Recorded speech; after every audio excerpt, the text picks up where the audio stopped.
Con mucho agrado, Señor, hemos proclamado su majestad, su grandeza. Hemos tributado alabanzas a su gloriosa, santa persona. Lo hemos hecho voluntariamente, lo hemos hecho con contentamiento de nuestras almas, de nuestros corazones, con alegría, con gratitud, sintiéndonos especiales de poderlo hacer. Le damos alabanza, le damos gracias por ello. Es una bendición para nosotros alabarle, reconocerle, tributarle adoración. Es una bendición poder estar juntos, hacerlo juntos como iglesia. Pedimos que ahora nos bendiga en este tiempo que vamos a dedicar a su palabra, a la reflexión de su palabra, que su Espíritu Santo nos asista, que su favor esté con nosotros, sobre nosotros, que usted ilumine nuestra mente, nuestros corazones, que su palabra sea útil y provechosa para cada uno de nosotros. Se lo pedimos en Cristo Jesús, Señor y Salvador. Amén.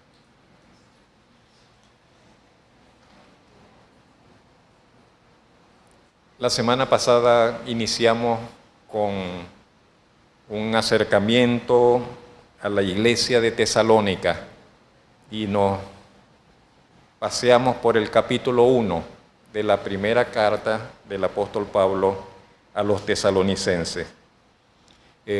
Mencionamos algunos aspectos generales acerca de la ciudad, que era una ciudad de importancia en aquella región, en la región donde estaba ubicada, una especie de capital, de ciudad comercial, que estaba en un camino realmente importante. Había prácticamente dos imperios, el imperio occidental y el imperio oriental, y entonces en el centro, donde se iban a cruzar para ir de uno al otro, allí estaba Tesalónica, en ese camino, en esa vía importante, salidas al mar, lugares de importancia en las zonas montañosas. Y Pablo llegó a esa ciudad en su segundo viaje misionero. Era la segunda travesía de Pablo. Venía de trabajar en Filipos, salió perseguido y apaleado, mencionamos, de Filipos, y llegó a Tesalónica. Estuvo allí predicando el Evangelio, comenzó a ver frutos, fundó una iglesia, y a las pocas semanas, los que le persiguieron y le hicieron la guerra en Filipos llegaron también allá a Tesalónica y alborotaron a la ciudad y lo sacaron de allí también. Entonces Pablo sigue más adelante, Pablo va acompañado, lo mencionamos, con Silvano, con Timoteo, se detienen un tiempo en Atenas, pero luego continúan, llegan hasta Corinto. Pablo envía a Timoteo para que vaya a visitar a los hermanos de Tesalónica y vea cómo están los hermanos. Tiene la preocupación de que son recién convertidos, de que es una iglesia muy joven y quiere saber cómo marchan las cosas. No hay teléfono, no hay internet, no hay nada de eso. Hay que visitar, de alguna manera hay que visitar y si acaso enviar una carta que se va a tardar cierto tiempo en llegar y esperar la respuesta. Entonces, Pablo envía al joven discípulo Timoteo para que dé una revista a la iglesia y vea cómo están los hermanos y los conforte, los afirme, los consuele. Los hermanos también quedarían preocupados por Pablo. Algunos piensan que otros sembraron ciertas sospechas, cierta cizaña, como diciendo, ustedes creen que ese Pablo es muy bueno, si fuera tan bueno no lo estarían persiguiendo a todo lugar donde llega, ese hombre no es de confiar. Entonces algunos piensan de que los enemigos del Evangelio trataban de sembrar sospechas, malas sospechas en medio de la iglesia con relación al ministerio de Pablo y al trabajo que ellos hacían. Cuando Timoteo regresa y se encuentra con Pablo en Corinto y le da las noticias de cómo encontró la iglesia, entonces Pablo decide escribir esta carta que estamos considerando, la primera carta a los tesalonicenses. Hoy vamos a considerar el capítulo 2. El capítulo 2. Y este capítulo 2 de Tesalonicenses la temática está centrada en torno al ministerio de Pablo. El ministerio que Pablo y su equipo desarrollaron en Tesalónica. Si podemos darle un título a este capítulo, entonces diríamos que es el ministerio de Pablo, las características del ministerio de Pablo, del ministerio que Pablo desarrolló en Tesalónica. No el que está realizando en Corinto en ese momento, no el que ha realizado en otros lugares, sino el que desarrolló en Tesalónica, en el tiempo que estuvo con ellos allá. Y el texto bíblico que vamos a considerar es los versos 1 al 16 del capítulo 2. Vamos a tratar de hacerlo de la forma más rápida y concisa posible, para que nos alcance el tiempo. En primer lugar, ¿estamos ubicados? En primer lugar, lo primero que diremos es que la estadía de Pablo y su equipo en Tesalónica fue una estadía fructífera. El tiempo que ellos estuvieron allá en Tesalónica fue un tiempo fructífero que dejó fruto. Y eso es lo que el apóstol Pablo expresa en el verso 1. Vosotros mismos sabéis, hermanos, que nuestra visita a vosotros no resultó vana. La palabra allí cuando dice no resultó vana no resultó vacía, no resultó hueca, no quedó en el vacío. Nuestra visita a vosotros, hermanos, no resultó vana. No quedó sin fruto. Y esto era algo que dice el apóstol Pablo, dice, ustedes mismos lo saben. Le dice a la iglesia, ustedes mismos saben que nuestra visita en medio de ustedes no quedó sin fruto.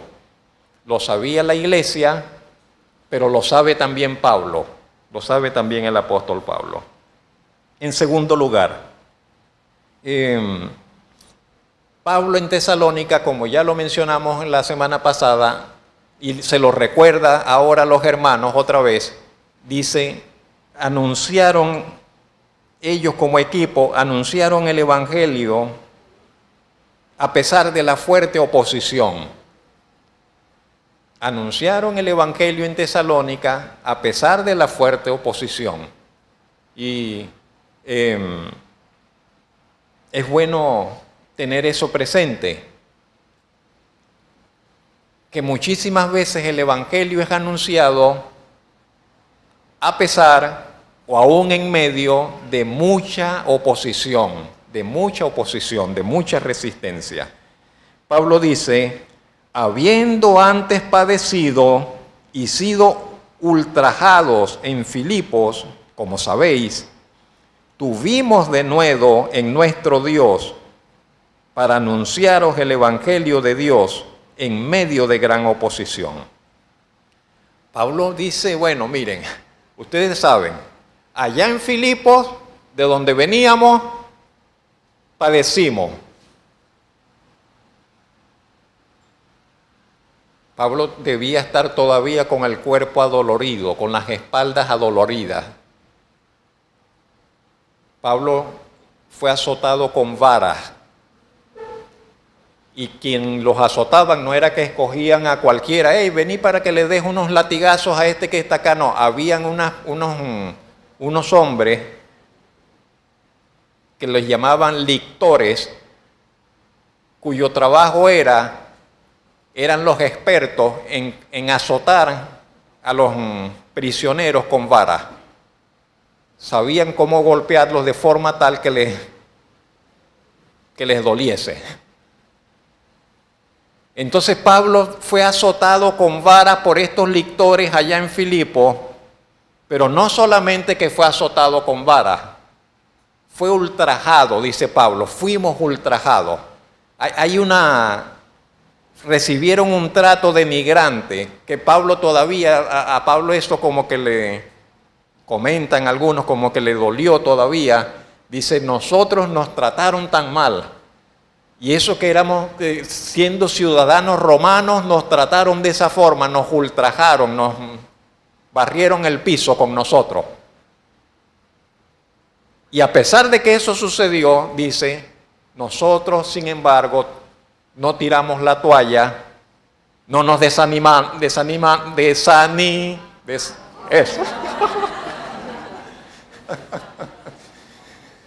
sino que tuvimos de nuevo en Dios, dice el apóstol Pablo, para predicar el Evangelio a ustedes, y no estaba tampoco la cosa suave en Tesalónica, sino también allí había mucha oposición, y esta oposición era de los judíos. Tengamos eso presente también, esta oposición era de los judíos, de los israelitas, de los judíos. Y Pablo dice que esa oposición era grande, en medio de gran oposición, pero ellos tuvieron denuedo en Dios.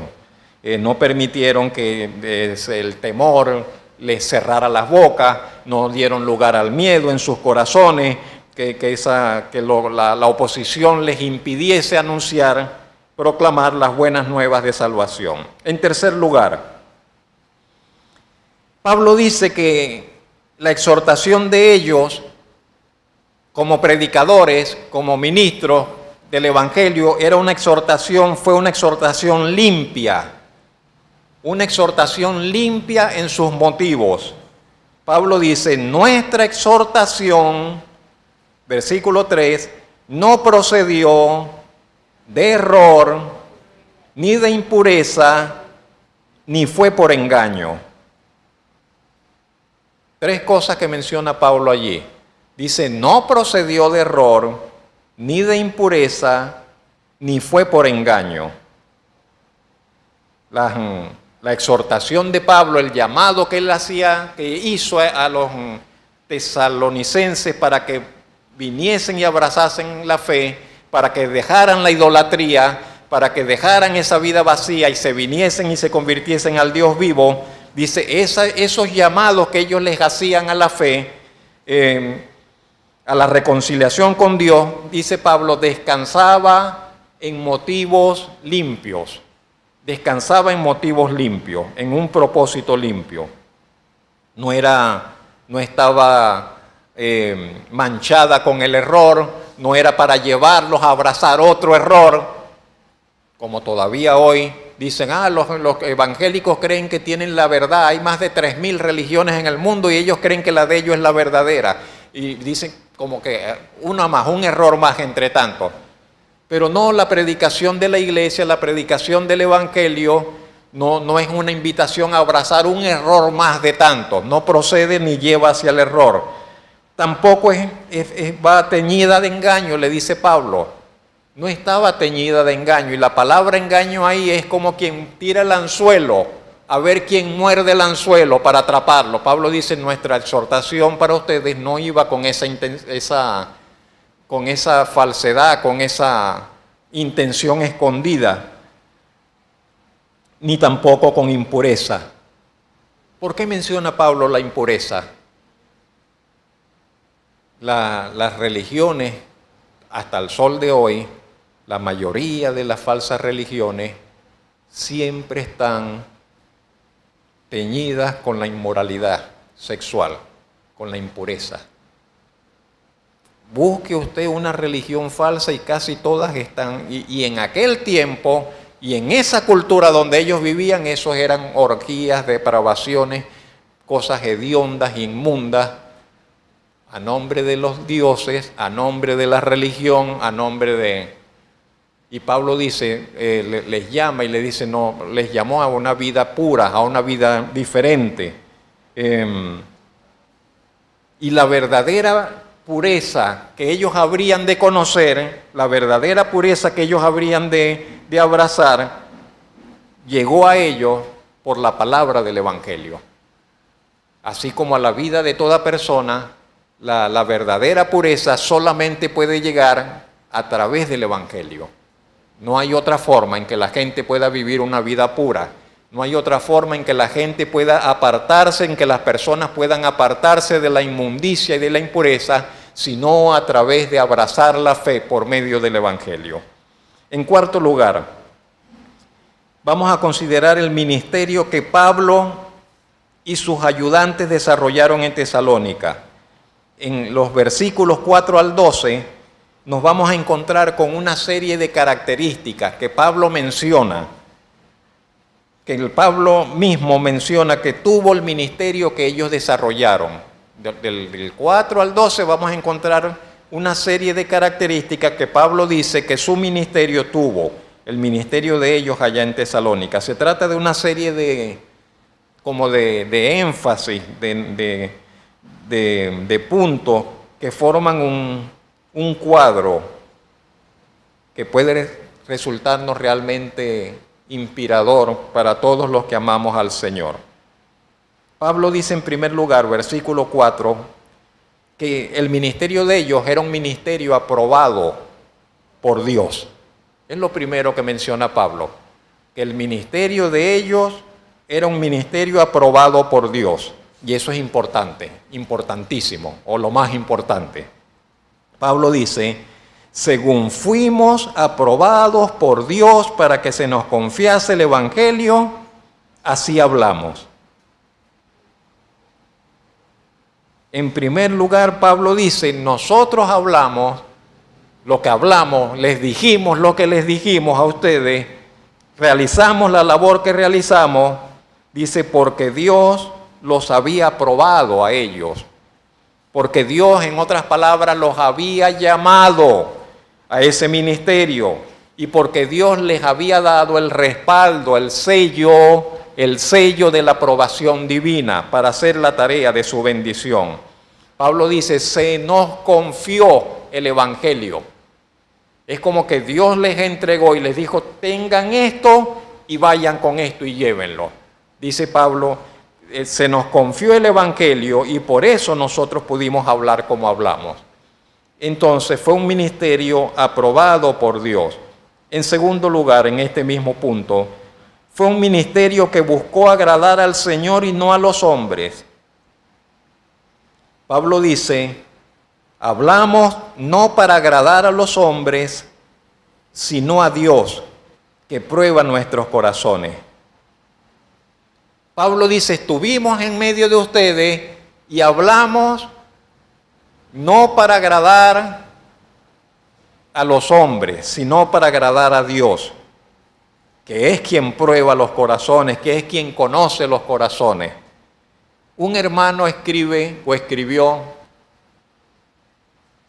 porque ya falleció, que pocas tentaciones son tan fuertes para el predicador como la tentación de querer agradar a las personas.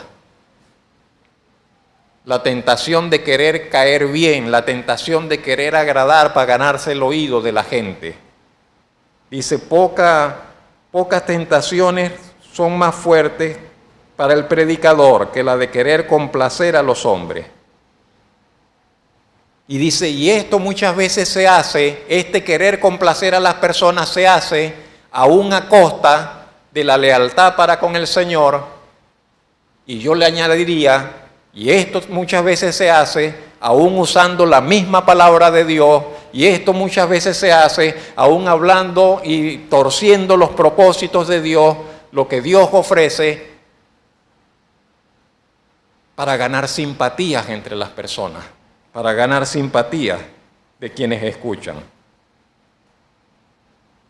Pablo declara a los hermanos de Tesalónica que ellos no buscaron agradar a Dios, no buscaron agradar a los hombres, sino a Dios, que es quien prueba los corazones y que es lo que finalmente contará para el día del juicio en nuestras obras.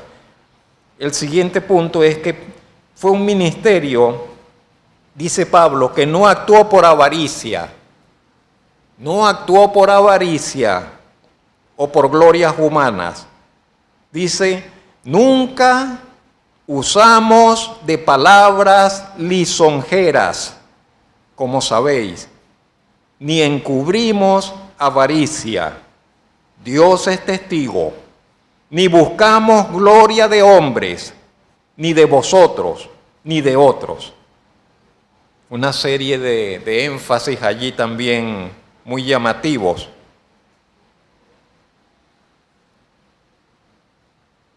¿Usted sabe lo que es una lisonja? Ser lisonjero. Esteban sabe. ¿Ah? En el idioma vernáculo criollo, un jalamecate, dice Esteban. Un adulador, que le está diciendo cosas a las personas para sacarle, para ganárselo, pero de mala manera, pues quiero decir, para obtener un beneficio. Pablo dice que ellos nunca usaron de palabras lisonjeras cuando estaban allá predicándoles a ellos, que no fueron lisonjeros. Esta palabra que Pablo usa ahí de lisonja es la única vez que aparece esa palabra en el Nuevo Testamento y literalmente significa eso que hemos mencionado, adulador. Y Pablo dice, ustedes saben que esto es así. Pablo dice, ustedes lo saben, como sabéis. También dice que Dios es testigo que no tuvieron deseos escondidos de avaricia, no encubrieron avaricia. Solo Dios conoce los corazones, como dirá Pablo, como ya lo ha dicho. Pero uno se siente muy sospechoso. Uno mira con mucha sospecha cuando supuestos ministros del Evangelio hacen tanto énfasis en el dinero, en siembra para la cosecha, en no sé qué más, en la prosperidad, hay algo, no sé, hay algo raro allí, hay algo que no cuadra mucho con el espíritu y el carácter del Evangelio.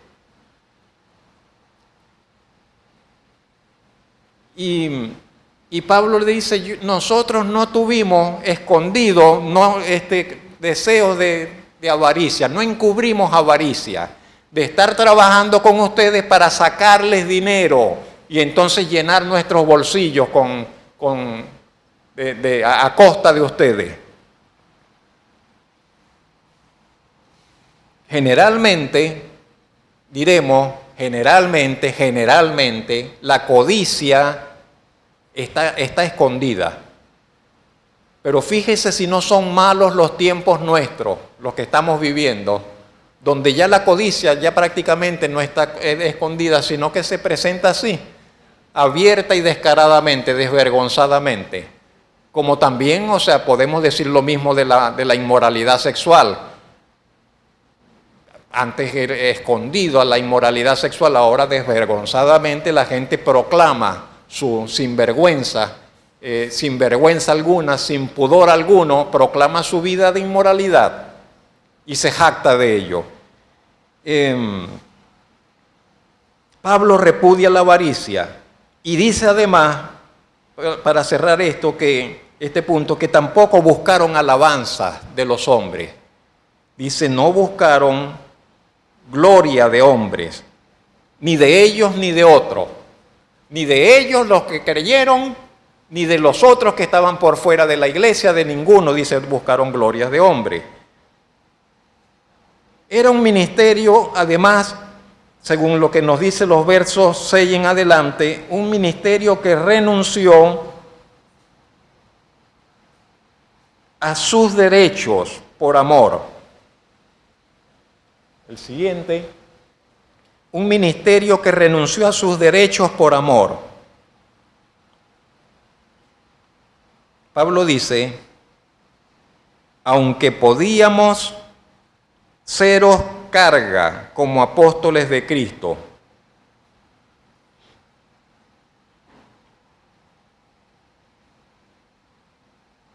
no necesariamente tenemos que ver en esa carga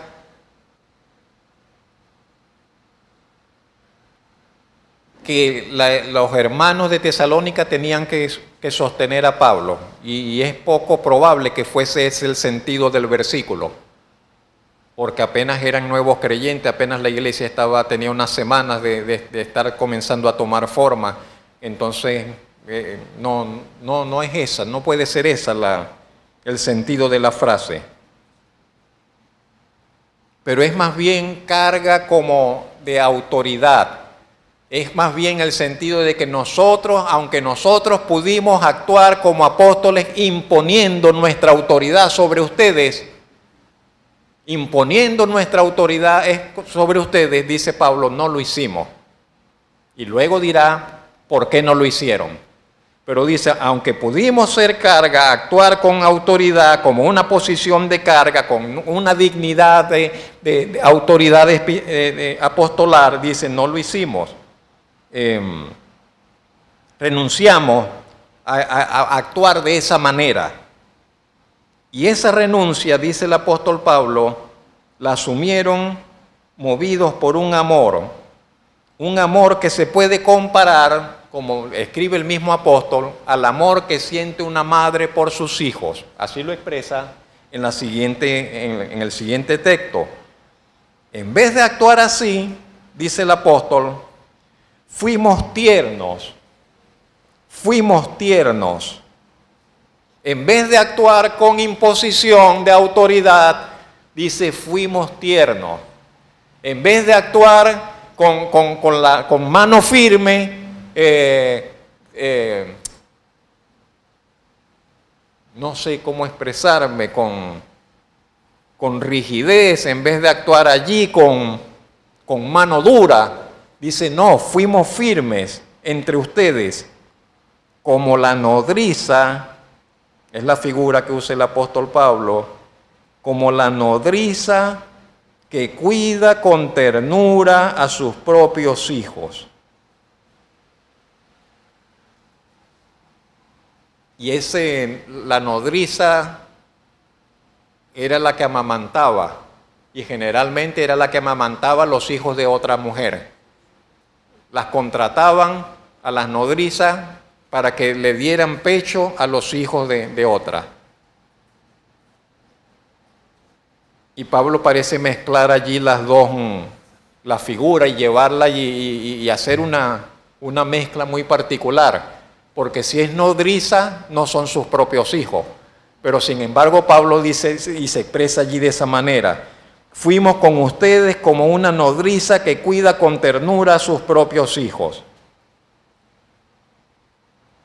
Y luego expresa, tan grande es nuestro afecto por vosotros, que hubiéramos querido entregaros no solo el Evangelio de Dios, sino también nuestras propias vidas.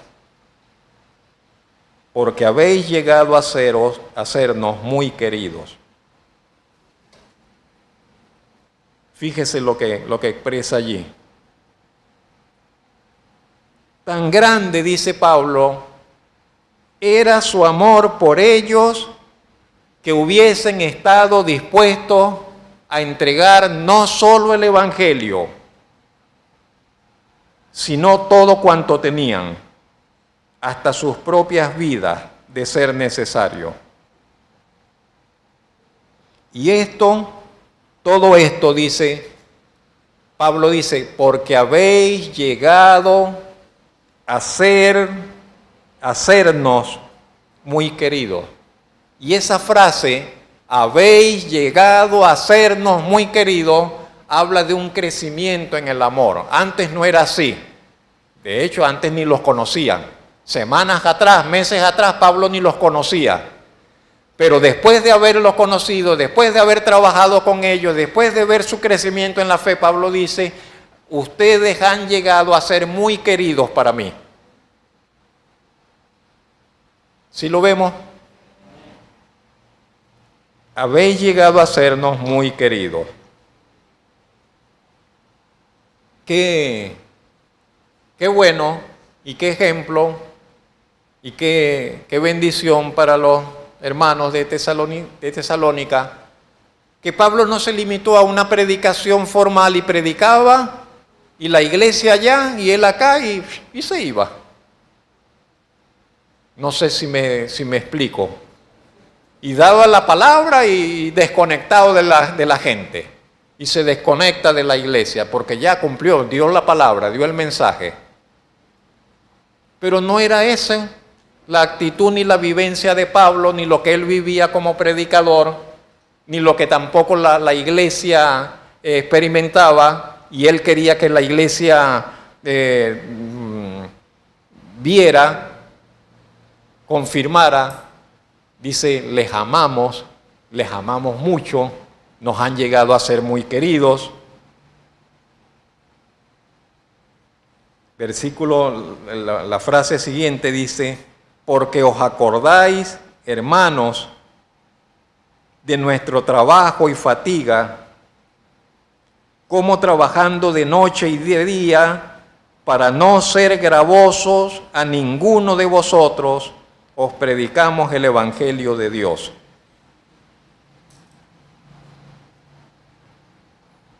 Mientras Pablo estuvo en Tesalónica, estuvo trabajando. Leímos que él predicó los sábados, se reunía con ellos los sábados en la sinagoga. Por 3 sábados consecutivos estuvo compartiendo con ellos, y suponemos que en medio en el transcurrir de la semana y en distintos momentos del día también hablaría con las personas. Pero Pablo dice, nos lo dice acá, nos lo dice en otro lugar en el libro de los Hechos, que Pablo estaba trabajando. Y trabajaba, pero como dice acá, de noche y de día, para no ser carga para nadie, para tener con qué comer, para tener cómo sostenerse a sí mismo, ¿ves? Y a los que con él estaban. Entonces,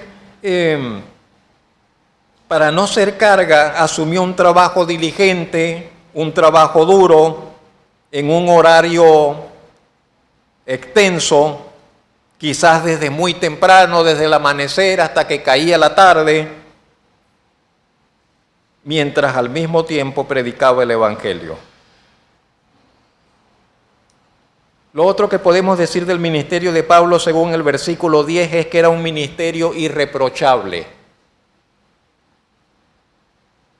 Un ministerio irreprochable. Y nuevamente Pablo le dice, ustedes son testigos. Nuevamente Pablo le dice, ustedes saben de que esto es así.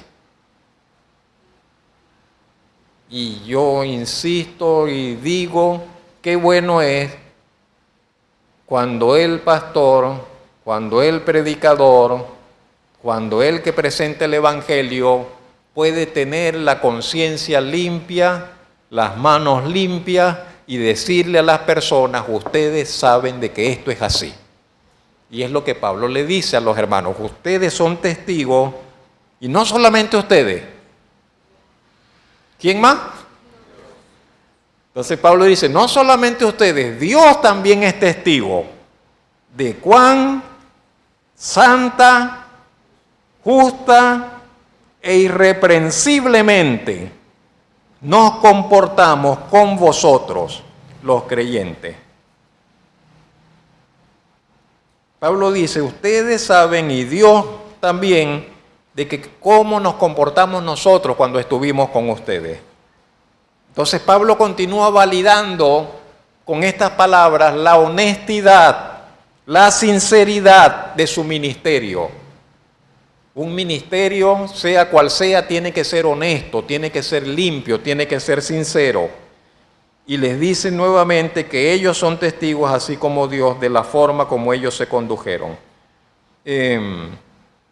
Por eso, algunos comentaristas ven en estas palabras como que cierta defensa de que Pablo le dice a los hermanos, no den oído a lo que otros dicen de nosotros, no le den oído a las acusaciones que algunos le quieren sembrar en contra nuestra, la cizaña que algunos le quieren sembrar sobre nosotros, porque ustedes saben y Dios saben cómo nosotros nos condujimos para con ustedes.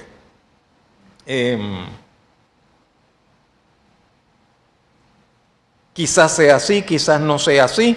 Lo cierto es que el ministerio de Pablo tenía un visto bueno delante de ellos y delante de Dios.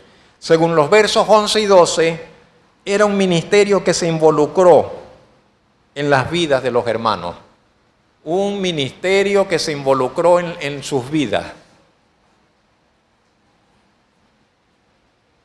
Versos 11 y 12, allá abajo dice 4, no, es 11 y 12, pero el texto está bien.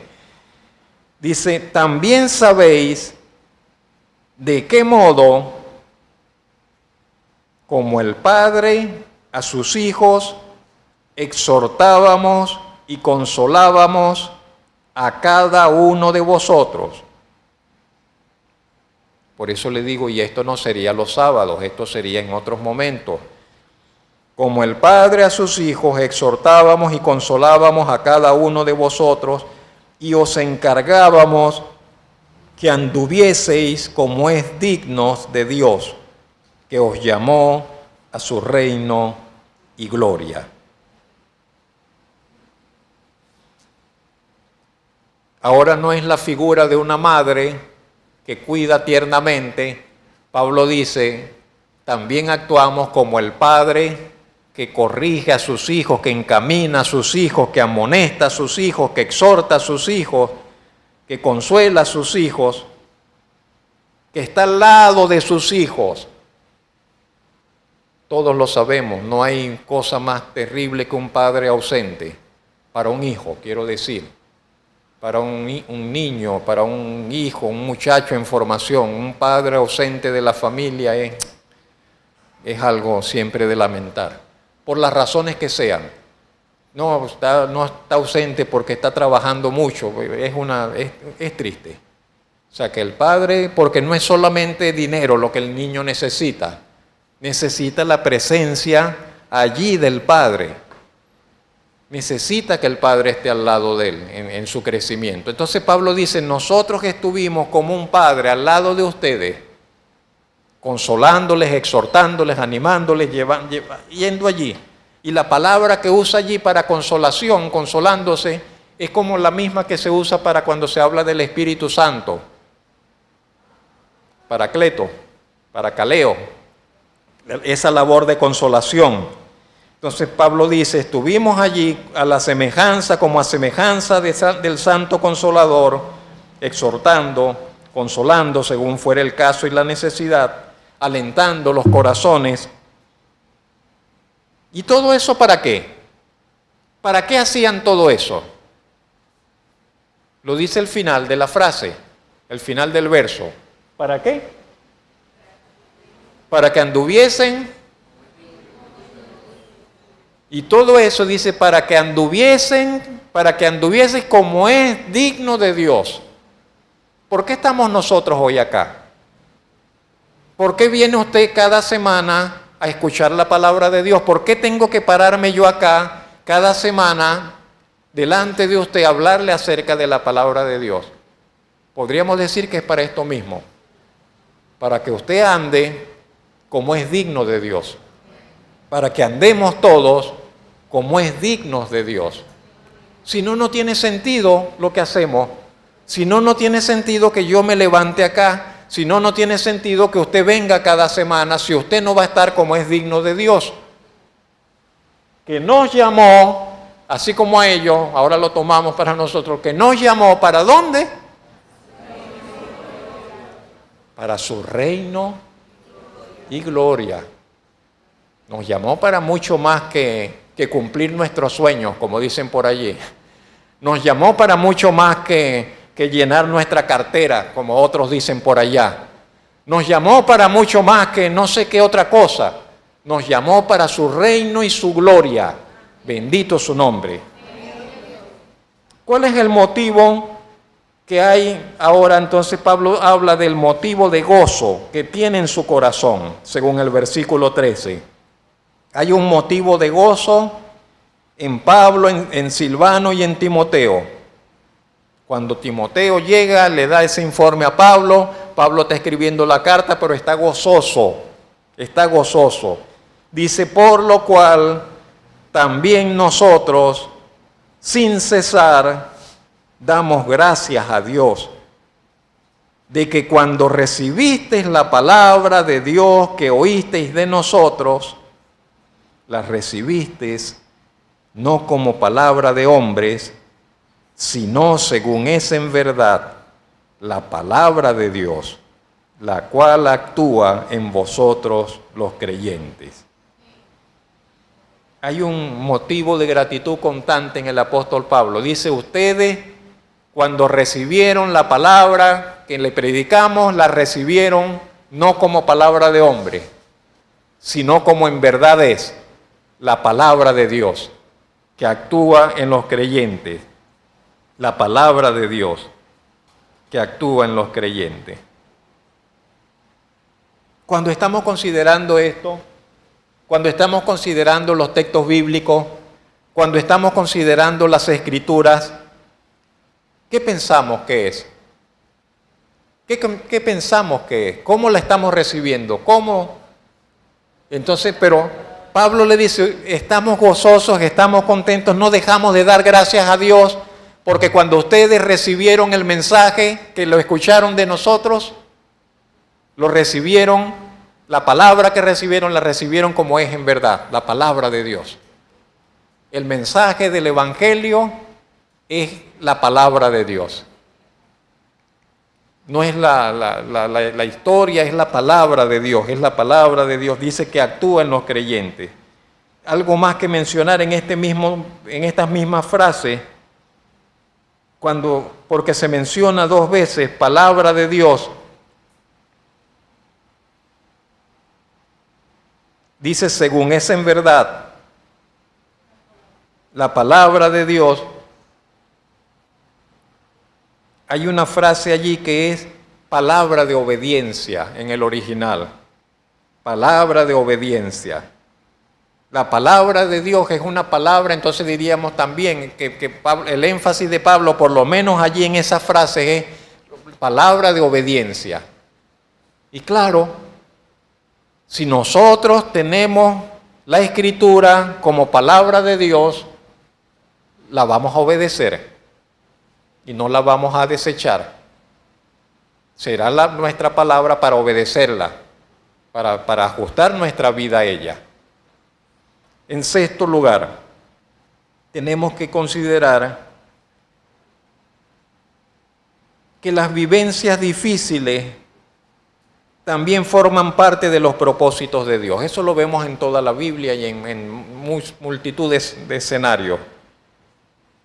Pero aquí lo vamos a ver por lo que dice el verso 14. Los hermanos de Tesalónica también fueron perseguidos. Los hermanos de Tesalónica también fueron acosados. Los hermanos de Tesalónica también fueron puestos en apuros.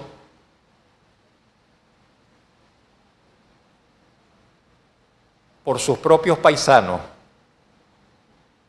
por la gente que vivía alrededor de ellos, por los de su propia nación, dice allí, pero no es, el término es más cercano. La traducción sería por sus propios paisanos, por los que están allí en medio de ellos. Vosotros, hermanos, vinisteis a ser imitadores de las iglesias de Dios en Cristo Jesús que están en Judea, porque habéis padecido de ellas, pues habéis padecido de los de vuestra propia nación las mismas cosas que ellas padecieron de los judíos. La iglesia del Señor ha tenido que pasar muchas veces por el horno de la prueba. Esto desde sus inicios todavía hasta el sol de hoy. Estamos entristecidos, nos escandalizamos, no sabemos cómo podría cambiar, no sabemos si va a cambiar la situación de nuestros hermanos en Nigeria, en África, en Corea del Norte, en los países árabes, en distintos lugares, en Nicaragua, en Cuba. No sabemos qué va a pasar. No sabemos si van a continuar así. La iglesia perseguida, la iglesia diezmada, la iglesia oprimida, la iglesia cuyos miembros son asesinados. No sabemos si va a cambiar, no sabemos qué pedir. Señor, cambia su situación. Señor, ten misericordia. Señor, ven pronto. Si el Señor viniese pronto, todo eso se acaba. No sabemos qué. Pero el Señor, en sus soberanos propósitos, permite que sucedan, que hayan etapas, que hayan vivencias a veces muy dolorosas para la iglesia, muy difíciles para la iglesia, para su iglesia. Porque la iglesia fue perseguida en Jerusalén, el evangelio comenzó a extender por todas las regiones. Porque el apóstol Pablo sale perseguido de Filipo, llega más prontamente a las otras regiones. Porque cristianos son perseguidos en un lugar y salen a otro lugar, la iglesia se va. No sabemos, pero allí van los propósitos de Dios en todo eso envueltos.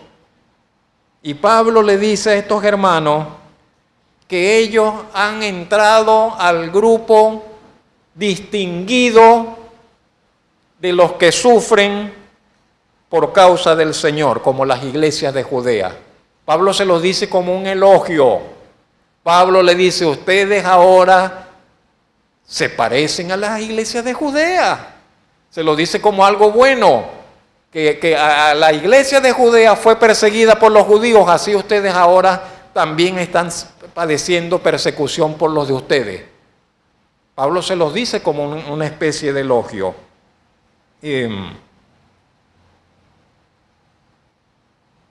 Lo cierto es que Dios ve de forma diferente el sufrimiento a como nosotros lo vemos generalmente. Y tenemos que recordarnos siempre de Romanos 8:28. Ya usted se lo sabe, ¿verdad? De memoria y lo tiene allí. Y si no se lo sabe, búsquelo y apréndaselo de memoria. Tenemos que tener ese texto y otros muchos, porque no hay despropósito en Dios. Nunca, nunca. Finalmente, nos encontraremos con una nota sobre los judíos que menciona Pablo en el versos 15 y 16. Pablo dice, las iglesias de Judea que fueron perseguidas, que sufrieron les ha dicho, ¿no? De los de su propia nación, dice, los cuales mataron al Señor Jesús y a sus propios profetas, y a nosotros nos expulsaron, y no agradan a Dios, y se oponen a todos los hombres, impidiéndonos hablar a los gentiles para que éstos se salven. Así colman ellos siempre la medida de sus pecados, pues vino sobre ellos la ira hasta el extremo. Pablo culpa a los judíos acá de la muerte del Señor, aun cuando estaba profetizado que así tenía que suceder, Pablo dice, ellos mataron al Señor. Mataron al Señor, así como a los profetas de antes. Y dice, y a nosotros nos expulsan, nos impiden, no quieren que les hablemos a los gentiles, nos destierran. Dice Pablo, no agradan a Dios y se oponen a todos los hombres. Y son palabras muy duras para los descendientes de Abraham. Son palabras muy duras para los descendientes según la carne de Abraham, que si no las dijese Pablo, cualquiera de nosotros lo pensaría mucho antes de hablar de esa forma con relación a Israel, con relación a Israel. Pero Pablo conocía muy bien en qué posición ellos se encontraban, donde ya no hay privilegio de judío, gentil, donde ya todos están al mismo nivel, donde los judíos ya dejaron de ser especiales y ellos tenían la misma necesidad que los paganos de reconciliarse con Dios. La misma necesidad que los paganos, de cualquier pagano, ahora los judíos que estaban en la misma necesidad de reconciliación para con Dios, que estaban separados de Dios. Y esa reconciliación únicamente podría venir, como él lo expone por el Evangelio, por medio de Jesucristo. Hoy no ha cambiado la situación, sigue siendo igual. Los judíos necesitan el Evangelio, necesitan conocer al Señor y Salvador. Si no, están tan perdidos como cualquier hombre sobre la faz de la tierra. De esta forma terminamos el capítulo 2. Quedan 3 versículos allí que los vamos a unir con el capítulo 3 la próxima semana.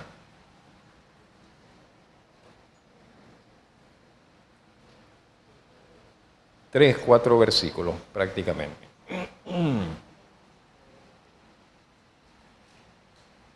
Vamos a orar.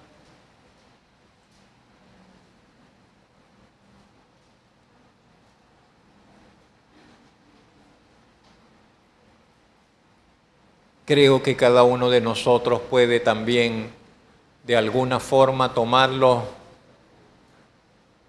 principios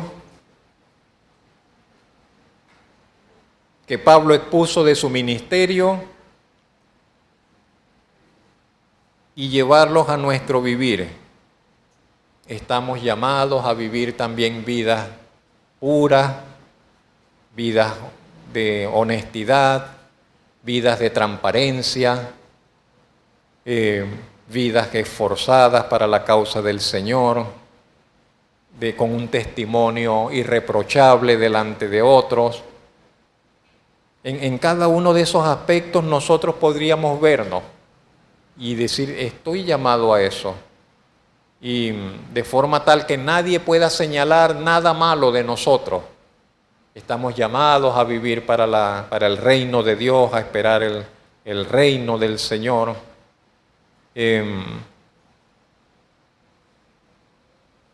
A desear ver el fruto del Señor en nuestra labor.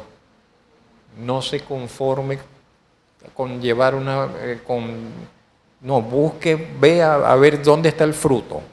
Dios quiere que usted fructifique para Él y para su reino. Entonces busque eso y desee y anhele llevar más fruto para el Señor también. Vamos a orar un momento, mis hermanos. Señor, le damos gracias por lo que hemos considerado en esta mañana, el ministerio del apóstol Pablo, sus palabras registradas, expresadas por la inspiración divina allí, Señor, en esta carta a los tesalonicenses. Le alabamos a usted por lo que usted hizo a través de él en su iglesia y que ha permanecido por siglos para la edificación de los suyos. Le damos gracias porque hoy podemos leerla, estudiarla, considerarla, tomarla como un espejo para nuestras vidas Le damos alabanza a usted, Señor, que obra también su palabra hoy, sigue siendo esa poderosa palabra que obra en los creyentes, la palabra de Dios que obra en medio de los suyos. Le damos gracias por la obra de su Santo Espíritu, una obra que nos santificó, rescatándonos, pero que hoy todavía nos sigue purificando, limpiando, perfeccionando. Le alabamos por ese obrar suyo. Nos rescató usted de una vida perdida, de una vida sin sentido, de una vida de inmoralidad, Señor. Y ahora vivimos para usted. Gracias le damos por ello. Nos iluminó la mente, el corazón, nos ha dado una perspectiva sobre nuestro vivir y cómo vivir para gloria suya en este mundo. Por estas cosas, Señor, y muchas que de momento no logro articular en mis palabras, le damos a usted la alabanza. Obre usted sobre nuestras vidas, obre usted sobre nuestras conciencias, obre usted sobre nuestros corazones. Ayúdenos a seguir creciendo cada día más para la alabanza suya, para la gloria suya. Ayúdenos en los tiempos particularmente difíciles, que aún en medio de oposición, que aún en medio de dificultad, o que aún en medio de sufrimientos que pueden ser más difíciles de sobrellevar, no nos llenemos de temor, no claudiquemos, Señor, no nos rindamos, sino antes, Señor, cobremos fuerzas en usted y usted mismo nos llene de su fortaleza, de su poder, y tengamos denuedo en usted, como Pablo dijo que lo tuvo, para testificar de su obrar, y nos mantengamos firmes en la fe, sabiendo en quién hemos creído. Señor y Dios nuestro, que usted sea también, pues, nuestra fortaleza, seguridad y canción en todo tiempo. En Cristo Jesús. Amén. Puro y santo quiero ser.